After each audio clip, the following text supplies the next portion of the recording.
بسم اللہ الرحمن الرحیم۔ میں ہوں ڈاکٹر جی ایم چودھری اور اپنے پروگرام کرنٹ افیئرز میں ڈاکٹر جی ایم چودھری کے ساتھ آپ کی خدمت میں حاضر ہوں۔ میں آپ کے سامنے آئینی، سیاسی، معاشی اور بین الاقوامی امور کے جو موضوعات ہیں وہ لے کر حاضر ہوتا ہوں۔ جناب، آج ہمارے ملک میں ایک ایشو پر بہت زیادہ بحث جاری ہے۔ وہ ایشو یہ ہے کہ کیا جنرل ریٹائرڈ قمر جاوید باجوہ جو ہے انہوں نے اپنے حلف کی خلاف ورزی کی یا نہیں کی۔ یقیناً آپ کے لیے اور باقی جو ناظرین اور پاکستان کے عوام ہیں ان کے لیے ایک دلچسپی کا موضوع ہوگا کہ ہماری جو آرمڈ فورسز ہیں، جب ان کو کمیشن دیا جاتا ہے یا کوئی شخص بھی آرمی میں بھرتی ہوتا ہے، خاص طور پر یہ جو فائٹنگ فورسز ہیں یا اور جو دوسرے ان کے ارکان ہیں، تو ان سے کس قسم کا حلف لیا جاتا ہے۔ جناب، ہمارا جو آئین ہے اس کا جو 3rd شیڈیول ہے اس میں پاکستان آرمڈ فورسز کا حلف دیا گیا ہے۔ اور یہ بڑی دلچسپ بات ہے کہ ہماری جو سول سروس ہے، ہماری جو افسر شاہی ہے، جو سرکاری ملازمین ہیں، کارپوریشنوں کے ملازمین ہیں یا اور جتنے بھی گورنمنٹ کے ملازمین ہیں، ان سے کسی قسم کا کوئی حلف نہیں لیا جاتا۔ یہ صرف اور صرف پاکستان کی مسلح افواج ہیں جن کے ارکان سے حلف لیا جاتا ہے، اور یہ تینوں افواج اس میں شامل ہے۔ اس میں بری افواج یعنی کہ آرمڈ فورسز، اس میں ہوائی افواج جو کہ ایئر فورس ہیں، اور ساتھ ساتھ پھر جو بحری افواج یعنی کہ نیول فورسز شامل ہیں۔ جناب، اب میں آپ کو بتاتا ہوں کہ یہ حلف کیا ہے۔ یہ آئین کا جو 3rd شیڈیول ہے اس کا سب سے جو آخری حلف نامہ ہے وہ پاکستان کی مسلح افواج کے ارکان کے لیے ہے۔ وہ کیا ہے؟ آپ اسے دیکھنا چاہیں تو یہ آپ کے سامنے اس وقت موجود بھی ہے، تو لیکن میں پڑھ کے آپ کو بتا دیتا ہوں کہ اس میں کیا تقاضا کیا گیا۔ آئین کہتا ہے جی کہ حلف یہ ہے جی، میں ایگزیکٹ عبارت کو پڑھ رہا ہوں۔ میں صدقے دل سے حلف اٹھاتا ہوں کہ میں خلوص نیت سے پاکستان کا حامی اور وفادار رہوں گا اور اسلامی جمہوریہ پاکستان کے دستور کی حمایت کروں گا جو عوام کی خواہشات کا مظہر ہے، اور یہ کہ میں اپنے آپ کو کسی بھی قسم کی سیاسی سرگرمی میں مشغول نہیں کروں گا، اور یہ کہ میں مقتضیات قانون کے مطابق اور اس کے تحت پاکستان کی بری فوج، بحری یا فضائی فوج میں پاکستان کی خدمت ایمانداری اور وفاداری کے ساتھ انجام دوں گا۔ جناب، آپ نے دیکھ لیا کہ پاکستان کا جو آئین ہے اس میں مسلح افواج کے حلف میں کیا تقاضا کیا گیا۔ تو جناب، اس میں جو سب سے بڑا تقاضا ہے وہ یہ ہے کہ مسلح افواج کے فنکشنز کو فکس کر دیا گیا ہے کہ وہ ملک کے جو دفاعی فرائض ہیں ان کو سر انجام دیں گے۔ آئین کا جو آرٹیکل 243 یا پھر دوسرے جو آرٹیکلز ہیں ان میں یہ واضح طور پر ہے کہ مسلح افواج کے ذمہ کیا کام۔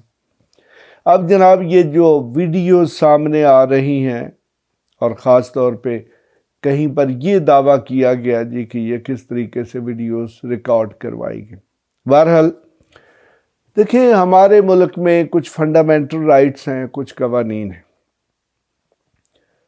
کسی ادارے کے پاس ابھی تک ہمارے ملک میں کوئی ایسا قانون موجود نہیں ہے جو کسی شخص کو یا کسی ادارے کو یہ اجازت دیتا ہو، اور خاص طور پر کسی سرکار میں بیٹھے ہوئے شخص کو یہ اجازت دیتا ہو کہ وہ خفیہ طور پر کسی کی بات چیت جو ہے اس کی ریکارڈنگ کرے۔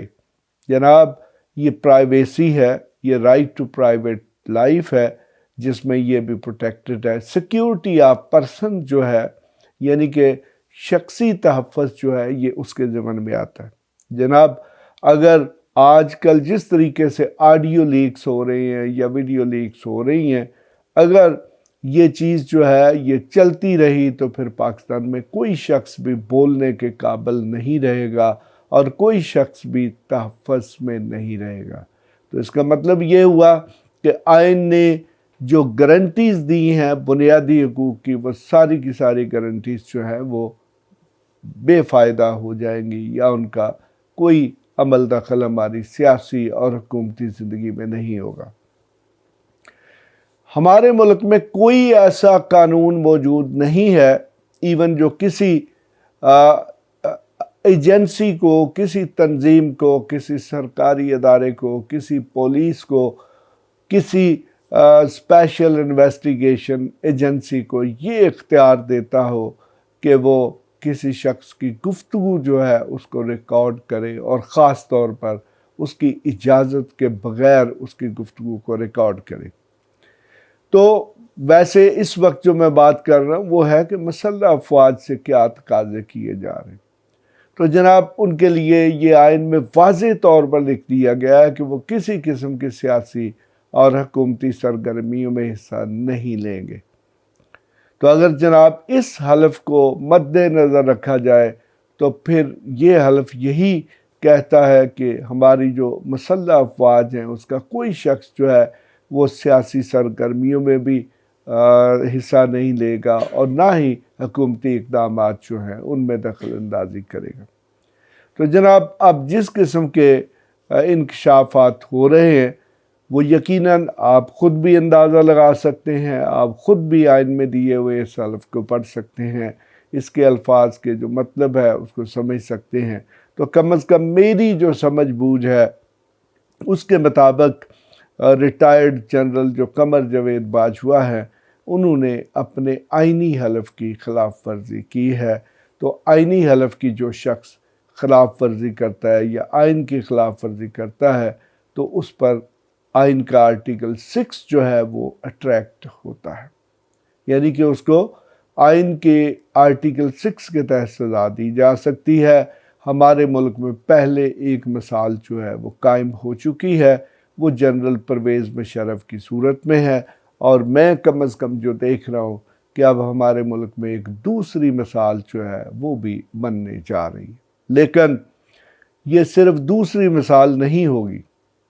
اس وقت جناب آئین کے ساتھ جو کھلواڑ کیا جا رہا ہے یا آئین کے ساتھ جو مذاق کیا جا رہا ہے، تو ابھی مجھے نظر آتا ہے کہ اب اگر کم از کم پی ٹی آئی کی حکومت اگر بھاری اکثریت کے ساتھ آئے گی تو پھر ایک نہیں ہو سکتا ہے کہ بہت زیادہ آرٹیکل 6 کے جو کیسز ہیں، آئین کی جو اور قانون کی خلاف ورزی کے جو بہت سارے کیسز جو ہیں وہ درج ہوں گے، اور بہت سارے لوگوں کا ٹرائل ہوگا۔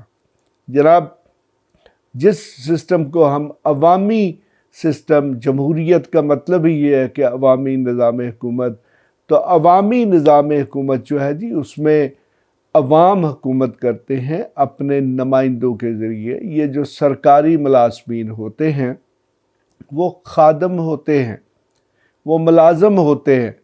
ہمارے ملک میں یہ ایک غلط تاثر پیدا ہو چکا ہے کہ جو شخص بھی سیاسی ملازمت حاصل کرتا ہے وہ یہ سمجھتا ہے کہ اب یہ جو سرکاری نظام ہے، یہ جو سرکاری مشینری ہے، یہ مکمل طور پر اس کی ڈسپوزل پر ہے، یہ اس کے استعمال میں ہے، وہ اسے جیسے چاہے استعمال کر سکتا ہے۔ ہو سکتا ہے، اور ہمارے قوانین میں بہت سی خامیاں موجود ہیں، لیکن سرکاری ملازمین کا جو کوڈ آف کنڈکٹ ہے یا جو کنڈکٹ رولز ہیں، چاہے وہ پاکستان آرمڈ فورسز کے ہیں یا ہماری سول سروسز کے ہیں، وہ ان تمام کے جو پیرامیٹرز ہیں وہ بہت اچھے طریقے سے واضح کرتے ہیں۔ تو اس طریقے سے آئین کی خلاف ورزی اپنی جگہ پہ، اور قانون کی اور رولز ریگولیشنز کی خلاف ورزی اپنی جگہ پہ۔ بہرحال اب یہ سوال کا جواب کم از کم میں نے جو آئین میں دیکھا میں نے آپ کے سامنے پیش کر دیا ہے۔ اس کے ساتھ ہی آپ سے اجازت چاہتا ہوں۔ خدا حافظ۔